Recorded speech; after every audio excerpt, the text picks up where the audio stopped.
მოგესალმებით ქალბატონებო და ბატონებო, ჩვენ ვართ სულგუგუნი, იმიტომ რომ ჩვენთან სულგუგუნია. ჩვენი თავარი მოვალეობაა რომ სხვის პროფესიებში ჩავყოთ ჩვენი ცხვირი. კი ბატონო. უფრო კონკრეტულად კი ვიწვევთ სხვადასხვა პროფესიის ადამიანებს და ვსაუბრობთ ამ პროფესიაზე იუმორისტულ ჭრილში. ვიცი რომ ესე შეგეშლებოდა და ბარემ მე თვითონ თქვი. ოჩახ გიორგი, ოჩახ. ჩვენი გადაცემის ავარი მიზანია, რომ სტუმრად მოვიწვიოთ ხვიჩა კვარაცხელია. ისევ დაურეკე მე ხვიჩას. ხვიჩა მოდი ძმაო, მეთქი ხინტკიც აქაა. ხვიჩა მითხრა, კაროჩეო, ახლაო ძმაო, არსენალთან მოვიგეთ 1-0.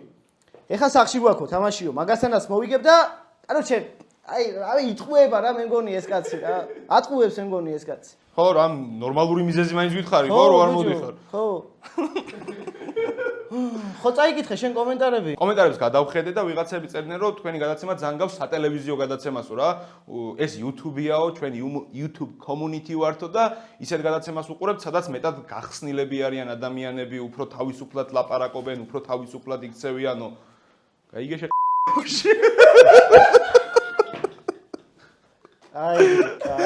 აბა რა ვიცი ზმაო, ეს უნდა YouTube-ს. მე ვიღაცის კომენტარის გამო აქ უწმაწურ სიტყვებს ვერ დავიწყებ ზმაო. ხო? ჩემი კარგი. თუ რა უნდა ყოფილიყო დღევანდელი ჩვენი გადაცემის თემა, ამაზე მე და ლუკამ ძალიან ბევრი ვიჭიდავით. და გადავწყვეტ ზუსტად ეგ ყოფილიყო თემაც. ამიტომ დღეს ჩვენი გადაცემის პროფესია იქნება ციუდოისტობა. კი ბატონო. მოკლედ ამ თემასთან დაკავშირებით სტუმარზე ვფიქრობდით, ორივემ ერთდროულად რატომღაც მოგვაფიქრდა გიორგი სარდალაშვილი. ორივეს გიორგი სარდალაშვილი მოგვაფიქრდა, ორივემ გიორგი სარდალაშვილს დაურეკეთ და მოვიდა ორი გიორგი სარდალაშვილი, მიესალმეთ ილიას ულამანიძე. აბა, როგორ ხარ? ხარ კარგად. აბა ეხა დაწერეთ ცუდი კომენტარები. მოდი დაწერეთ ეხა, აბა ცუდი კომენტარები. ისა ეხლა მეც 100 კილო ვარ და ესეც. როგორ მოგწონს აბა ილო? მადლობა მოწვევისთვის, რა ძალიან მიხარია. ისეთი ადამიანებისგან ყურადღება, რომელსაც მე გულშემატკივრობდი, სანამ თქვენ მიგულშემატკივრებდით. შენგენაც ვარ. მოგესალმებით. მასაკანი ძალიან მიყვარს და თქვენი პირველი გამოჩენაც მახსოვს და მოგებაც და ყველაფერი რა და ძალიან მიხარია რომ ძალიან დიდი მადლობა. მოკლედ აგიხსნი აქ რა ხდება რა, მოგყავს სტუმრები, სხვადასხვა პროფესიის ტიპები და ისინი საუბრობენ და ყვებიან მე სხვადასხვა ისტორიებს რა, თავიანთ პროფესიაზე. ჩვენ ძირითადად თავიდანვე სტუმარს ვეპირფერებით. პირფერობის რუბრიკა გვაქვს გასაოცარი. ხო. იმიტომ რომ ვიღაცებმა უარი გვითხრეს, დაურეკეთ რომ ვიწყებდით YouTube-ს, რომ აი არ მოდიან რა სტუმრად. ხო და ვანახებთ რომ ვეპირფერებით სტუმრს რომ მოვიდნენ რა. კი ბატონო. კი ბატონო. დაიწყე მიდი. დავიწყე პირფერობას. მოკლედ ილო, რამოდენიმე დღის წინ მთელი ოჯახი გიყურებდით ძმა. საღლძმო. ძალიან მაგარი ხარ, რა მაგრა უკრავ პიანინოზე შენ. საღლს ძალიან მაგარი იყო. მეც მაქვს პირფერობა. ილო მე ისე მიყვარხარ ძმაო, რომ შენ საპატივცემულოდ ბაბუაჩემს ილია ქვია. თავიდანვე გეტყვი რომ რამე ხუმრობა თუ არ მოგეწონება, იმის დაწერილია რა. კარგი, რომელი ასაკიდან დაიწყე ჭიდაობა? რო გითხრა? 5 წლის ასაკიდან დავიწყე რა. 5 წლის. ხო და ნუ ჩემი გადაწყვეტილება ვერ იქნებოდა მაშინ ხა. არ მქონდა მაგის უნარი რომ ჩემი თუ მეყო, მამა ჩემმა მიყვანა. 5 წლის ასაკიდან? ხო. ნეათი ყურებ ხوار გეშინია. რაღაც რა მეშინი. მე რო უყურებ მტკივა უკვე.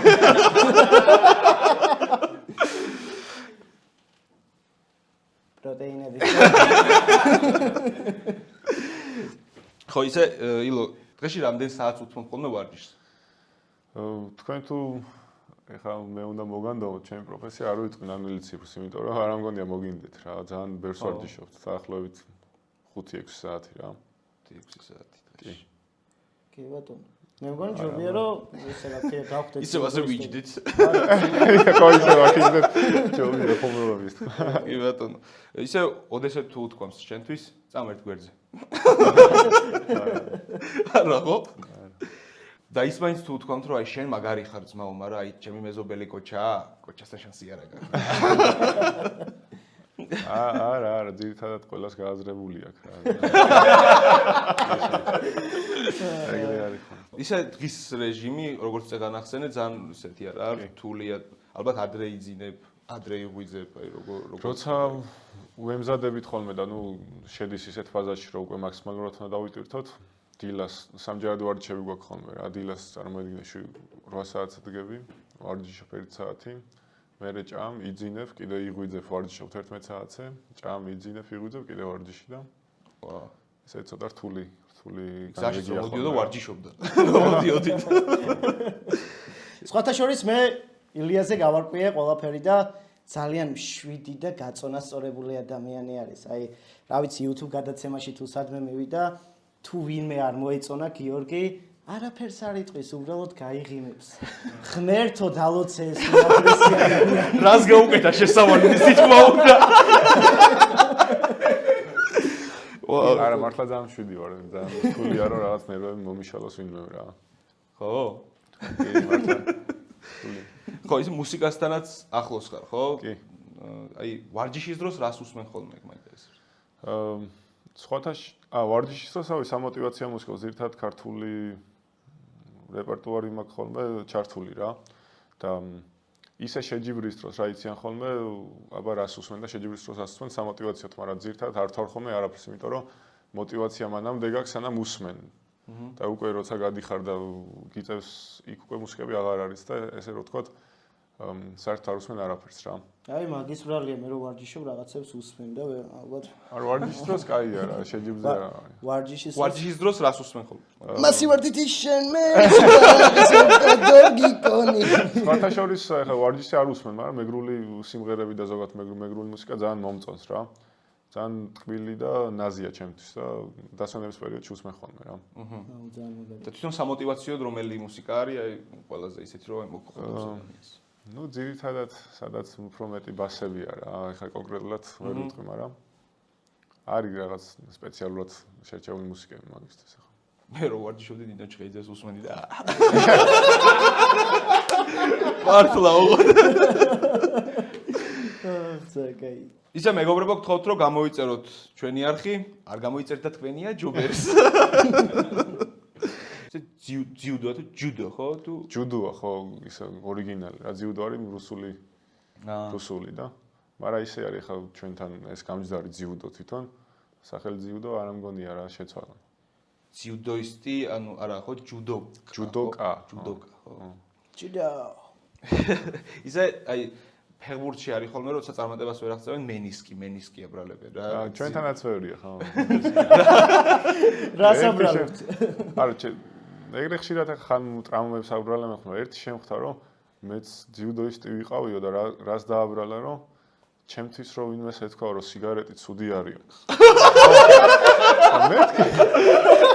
ეგ როგორ არის ცოდიო სიგარეტი ცუდია ანუ სიგარეტი გადააგდეო ან რაღაც ცუდი რო არისო ის რო ეთქვათო ეგრევე ვანებებდიო მაგრამ არავინ არ მითხრა არავინ არ მითხრა რა აი ჯიუდოდან მუსიკაზე რო გადავერთოთ რა აი შენი მუსიკისადმი სიყვარული როდიდან იწყება ნუ ბავშვობიდან ეგეც რა და შენ როგორც მუსიკოსი გამომაცხადე თუ მომილოცე ეგეც არ გამკვირვებია იმიტომ რომ ხშირად ხვდებიან ქუჩაში ვინც მართლა გიცნობდა ილიას ულამანიძე არ ხარ პიანინოზე რო უკრავ ოლიმპიური მედალი მაქვს ოლიმპიური მედალი მაქვს პიანისტი ოიმე ილიას ულამანიძე არ ხარ პიანინოზე რო უკრავ ხო ის სხვათა შორის შევამოწმე რა YouTube-ში რა ხო ჩაწერ ილიას ულამანიძეს და ის ვარიანტებს გთავაზობს რომ ილიას ულამანიძე ეს ილიას ულამანიძე და პირველად ილიას ულამანიძე პიანინო ილიას ულამანიძე ფანტა ილიას ულამანიძე ოლიმპიადა მესამე და მე ეს ილიას ულამანიძე სიმღერა რა ხვალიდან იქნება ილიას ულამანიძე სულგუგუნთან კი ბატონო ისე ერთადერთი კაცი ხარ მე მგონი რომელსაც ევროპის ჩემპიონატის მოგებაც შეუძლია და ევროვიზიის რომ იგიშვან გაჭირებაში არა რატო გაჭირებაში ძალიან კარგად მღერის სიმღერა თინდათ როგორც უკრავ ისე ვერ მღერი მაგრამ რაღაცა ვცდილობ კი ბატონო ხო ისე აი ამბობდი იმას რა ქვია რეჟიმს რა რო არ გეძინა აი მაგათაც არ მეძინება რა აი ამ 12 საათზე ხო რომელზე იძინე დაახლოებით აი რა ვშვები რა როგორ უნდა ჩავიძინა მაგათაც შენ ხო არ ითვლი ხოლმე იმას ვისაც მოგებული გაქვს რა აი მას მოუგია არია სტარკი ისე ნამოუ სხვათა შორის მეთოდები გაქვს ალბათ ხო ანუ სპორტსმენს არა გეტყვი როგორი სიტუაციაა ხოლმე რომ ორგანიზმი ადამიანის ორგანიზმი როცა გადაღლილია მაშინ არ ეძინება ძირითადად რა ხო და ანუ ის პრობლემა არასდროს არ გვაქვს, რომ ვერ დავიძნოთ, უფრო